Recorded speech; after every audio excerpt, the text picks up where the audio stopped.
Hola, bienvenidos de nuevo a su clase de Ingeniería de Datos. Entonces, ya creado el servidor de la base de datos y la base de datos, desde SQL Server Management Studio vamos a acceder a ese recurso de base de datos y vamos a crear dentro de esa base de datos una tabla que va a ser la encargada de recibir los datos que vienen desde nuestra API. O sea, vamos a preparar el terreno para recibir los datos. Todavía no los vamos a recibir. En este momento vamos a preparar el terreno para poder recibir los datos que van a venir desde nuestra API. ¿Listo? Entonces, abrimos nuestro SQL Server Management Studio. En este caso yo ya lo tengo abierto por acá. Ustedes en el buscador escriben y pues ya previamente tienen que tener instalado el SQL Server Management Studio, pero entiendo que ya ustedes lo han venido usando en otros cursos de esta maestría, entonces no deberían tener problema con ello. Abren el SQL Server Management Studio, les va a salir esta pantalla inicial en donde les va a pedir un nombre del servidor. Entonces, para ese nombre del servidor, ustedes tienen que venir a Azure, vamos al grupo de recursos de UDB Ingeniería de Datos, ¿cierto? Y acá recuerden que tenemos nuestro SQL Server, entonces lo tenemos por acá, ¿listo? O propiamente dentro de nuestra base de datos también aparece el nombre del servidor. Cualquiera de las dos les puede servir. Me voy a meter, por ejemplo, en el de base de datos. Dentro de la base de datos, miren que aquí aparece el nombre del servidor. SQL Server UDB Clase Cloud Database.windows.net. Pueden copiarlo tal cual aparece ahí y vienen acá y lo pegan. ¿Listo? Acá en autenticación va a aparecer autenticación de Windows, Microsoft Entra ID y pueden colocar esta de autenticación de SQL Server, ¿vale? Recuerden que nosotros le habíamos dado una configuración a la base de datos, incluso al servidor, en donde habíamos puesto una serie de nombres de usuarios y contraseñas. Aquí podemos colocar el que habíamos puesto por default, que era admin user. Y aquí en contraseña, pues le vamos a colocar la contraseña que seteamos, ¿vale? Las demás opciones las podemos dejar ahí por default. Y le vamos a dar conectar. Lo que hicimos en este momento es que nos conectamos al servidor, por eso nos pidió el nombre del servidor, al servidor en donde está alojada nuestra base de datos. Miren que si yo despliego aquí la opción de base de datos, aparece SQL UDB Clase Cloud, que fue la base de datos que ya creamos. Y recuerden que por jerarquía tenemos el servidor, abajo la base de datos y abajo las tablas. Entonces lo que vamos a hacer en este momento es crear una tabla. ¿Listo? Entonces miren que aquí si yo trato de desplegar tablas, pues me va a parecer que no hay nada, ¿no? Porque pues en efecto no hemos creado nada, ¿vale? Ahí se va a trabar un poquito, se va a trabar un poquito porque él está intentando buscar algo que no, precisamente no tiene. ¿Listo? Entonces miren que ahí no tenemos ninguna tabla creada. ¿Listo? Entonces para ello, pues vamos a crear la tabla. Hay dos opciones para crear esa tabla. Una es por código y otra es por la interfaz gráfica del SQL Server Management Studio. ¿Listo? Hoy lo vamos a hacer, vamos a crear la tabla con la interfaz de gráfica que tenemos por acá. Entonces aquí dentro de tabla podemos darle clic derecho, nuevo tabla, ¿sí? Le vamos a dar allí, esperamos un poquito. Esta opción es un poco más lenta, pero digamos que académicamente va a ser más claro lo que estamos realizando. Quiero aclarar que por código la creación va a ser muy rápida y es la opción óptima para cuando tenemos automatizaciones. Es decir, hay veces en que necesitamos dentro de un proceso completo borrar una tabla, crear una tabla a partir de unos datos, es una tabla temporal, después la necesitamos eliminar, después necesitamos crear otra, pasar unos datos de un lado al otro, o sea, todo eso tiene que ser siempre por código.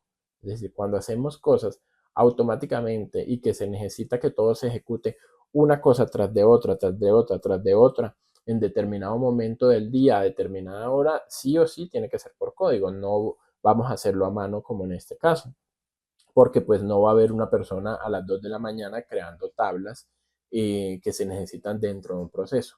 En este caso lo vamos a hacer pedagógicamente y académicamente a mano, pero recuerden que eso pues va a ser un create table y va a ser a punta de código que se crea una tabla de manera rápida e inmediata.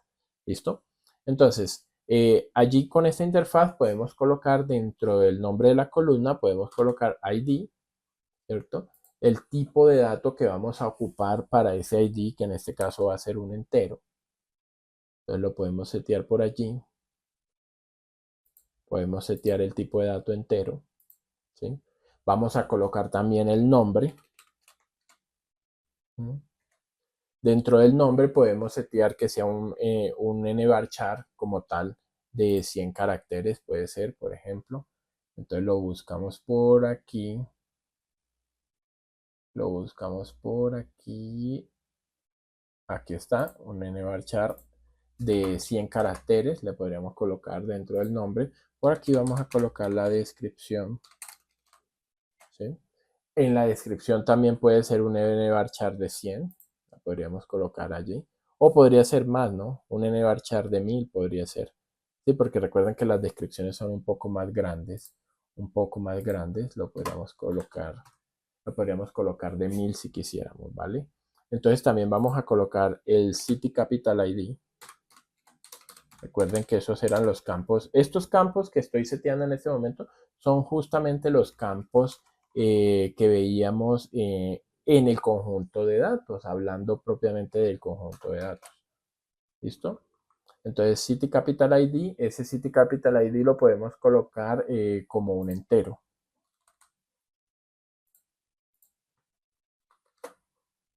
Estos campos, si quieren saber exactamente cómo se llaman, pues o bien los ven aquí como se los estoy colocando, o bien los pueden ir y explorar en los datos que tenemos en la API, que tenemos en el JSON, ¿vale?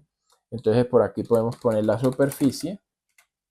Allá tienen otros nombres y van a ver que este tema de los nombres, más adelante cuando estemos haciendo la parte de Data Factory, cómo mapeamos de los nombres que vienen originalmente a estos nombres que le estamos dando en este momento, ¿vale?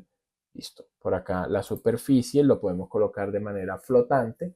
La población, aquí la población la podemos dar de tipo big int, o sea, un gran entero, como lo podemos colocar así. El prefijo del teléfono lo podemos llamar de esta forma, el prefijo teléfono, o lo podemos poner una rayita al piso acá como queramos, ¿cierto?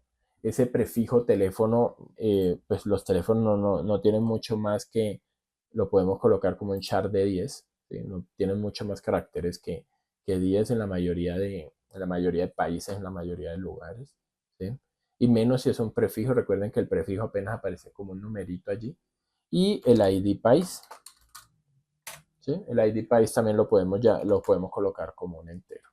Acá esta opción de permitir valores nulos se la podríamos quitar o se lo podríamos dejar. Eso va a depender un poco de si queremos que se permitan valores nulos o no. Como no le hemos hecho mayor limpieza a estos datos y vienen así tal cual como vienen de la API, pues podríamos quitar el permitir valores nulos.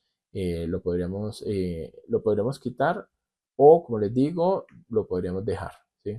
Entonces podríamos permitir o no los valores nulos. Y en este campo de ID, si quieren, lo podríamos setear como la clave principal, ¿sí? Entonces ahí clic derecho, establecer como clave principal, y ahí lo podemos ya dejar. ¿Listo? Listo, ahí ya quedó creo creada nuestra tabla. Entonces aquí le podemos dar guardar tabla, ¿sí? Y le podemos dar un nombre. En este caso le voy a dar el nombre de departamentos. Departamentos, así se va a llamar esa tabla. ¿Listo? Y ahí ya se está creando. Va a ser una tabla que se va a crear dentro de nuestra base de datos que está dentro de nuestro servidor. ¿Listo? Ahí se está creando. Ahí solamente nos ocupa esperar que la tabla esté creada.